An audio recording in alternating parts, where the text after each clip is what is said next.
This is the read aloud for chapter 34. Happy birthday, same day, Monday, May 27th, 1935. We stay outside for the longest time, counting and cataloging rocks and shells. Piper and I are Nat's helpers, doing exactly what she tells us to do. I've never known Piper to take orders from anybody here, but she is now. We are a team, and Nat is in charge. When we do finally get home, it's almost dark, and my mother is there. She's in the kitchen frosting a cake. She has made a sign that says, "Happy Birthday, Natalie," and curled and painted long strips of newspaper to make confetti streamers, exactly like the ones my mom made last year. "How's my birthday, girl?" my mom asks Natalie. Natalie says nothing. She threads one newspaper streamer through her fingers. "Piper," my mom says, "maybe you'd like to come to Natalie's birthday party." Piper smiles her charmed school smile. "I'd love to, Miss Flanagan," she says. My heart dips low in my chest. I don't want to have Piper here for Natalie's party. We never invite anyone else. I'm surprised my mom asked her. I look at the cake my mother is frosting, the number 10 on the top, just like every other year. 7 o'clock tonight, right after supper, my mother says. "Shall I invite some of the other kids?" Piper asks. "Oh no, let's keep it small, shall we?" my mom says. Her eyes avoid mine. The smile on her face is the one she uses when parents of an obnoxious piano student ask how she's doing. I go to my room and don't come out until supper, which I wolf down without saying a word, and then return to my room. I plan on staying here until the last possible moment, which comes way too soon for me. "Hey, Moose, we're having a party out here," Piper bangs on my bedroom door as she has a present wrapped in funny papers in one hand and a juice jar filled with lemonade in the other. "Moose," my dad comes in to where I'm sitting on my bed. "Did someone give you grumpy pills today?" He puts my head in an arm lock and gives my scalp a good knock. "Quit it, Dad," I say, but I can feel a smile creep on my face. "Grumpy with a capital G," my father says. He winks at Piper, then whispers to me, "What's the matter? Isn't one girlfriend good enough?" I'm here as Natalie's friend. This has nothing to do with the moose," Piper announces as she pushes the sleeves of her sweater up past her elbow. "Yes, well, I can see why," my father says. "You go get yourself a hat and act like you're at a party, Moose. You're getting bad reputation with the girls." Natalie looks up from the handful of streamers in her lap. "Teresa," she says. My father laughs. "Yes, you're right, honey. That's your brother's other girlfriend, isn't it?" Oh, Dad is just causing trouble. I go over to the kitchen and get a hat. Natalie is running her hand over and over the orange streamers attached to the pitcher. Piper is right behind me. She looks at the cake with a big 10 on it and then back at Natalie through the doorway. I feel my face get hot. I'm suddenly so angry at my mother, I can barely speak. Teresa, Teresa, Teresa, I hear Natalie say. "Why is she saying that?" I ask Mom. "Don't ask me. Shame on you, Moose. Go ask your sister," my mother says. Natalie looks up. Not quite at anybody, but up just the same. "Teresa here?" Natalie says. "Teresa?" My mother's face lights up. "Did you hear that, Moose? Did you? Now you move those overgrown feet of yours and invite Teresa over." Knock on that man's door.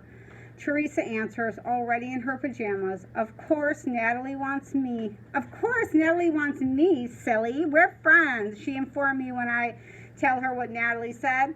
"Jimmy," Teresa hollers. She ducks into Jimmy's room and drags him out. Jimmy looks dazed, like he's been living underwater. "Mommy," she calls to Mrs. Madaman, "Jimmy and me are going to the Flanagans." Back in our kitchen, we start singing, but before we even get through birthday, Teresa puts her hand up like a policeman and yells, "Wait!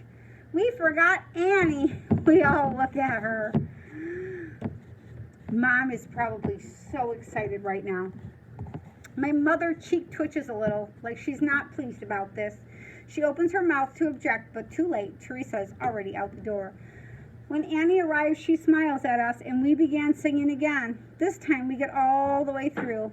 Hey, Natalie, did you know your birthday is 4 months and 10 days after Al Capone's? Annie says as my mother cuts the cake. January 17, Natalie says. 17. That's his birthday, all right. I made a card for him, too, Teresa says. I cut out little circles to look like bullet holes and everything. How did you get that scar anyway, I ask. My father winks at me. Girl trouble, he says. My mother starts to open Natalie's presents. I'm not sure why we bother wrapping them. Natalie doesn't understand why presents should be wrapped. If you give her a wrapped gift, she takes it and puts it on her shelf that way. Mrs. Flanagan, what are you doing? Teresa asks. My mother gets a little red. She flashes her pinched smile. Natalie doesn't really, I can almost see her searching for the right words, care to open her own gifts. Excuse me, Miss Flanagan, but that's my job. Teresa snatches the half-wrapped present out of the mother's hand and rips the rest of the wrapping off. Oh, my mother says. She and my dad exchange a big smile.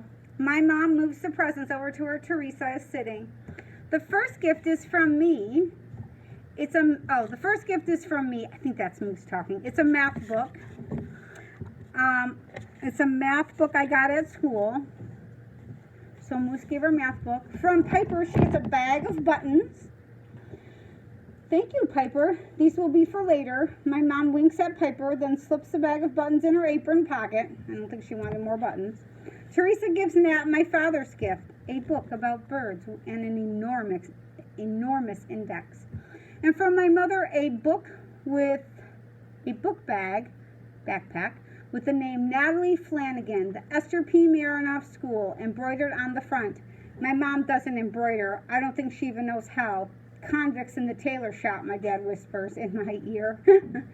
The gifts are all unwrapped now, and Natalie is looking at them. She touches each with her fingertips and then sniffs every one. We talk for a while, and when it's time for everyone to leave, my father says, Moose, walk your friends home, please. Or maybe I should say your harem. He whispers in my ear. Yours and Jimmy's, that is. Give it a rest, Dad, I say. My dad rumples my hair. His eyes are bright and hopeful. We all walk together. First we drop off Jimmy and Teresa, then Annie. Good night, you two, Annie says to me and Piper. I don't like the way she says this. I pull at my shirt collar, which is pinching my neck.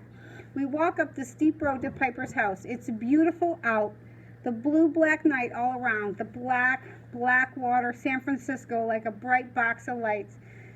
This is the most beautiful place I've ever been. Then I look at the cell house, sad and silent. The lights are dim. I don't hear anything except from deep inside the sound of one metal cup clanging the length of the bars and one lone voice calling for help. What's that? I ask, careful not to sound spooked. They do that now and then. Usually it's a bunch of them. That way it's hard to tell who's doing it. What's the matter? I ask. Who knows? Piper says. When we get to her house, she stops.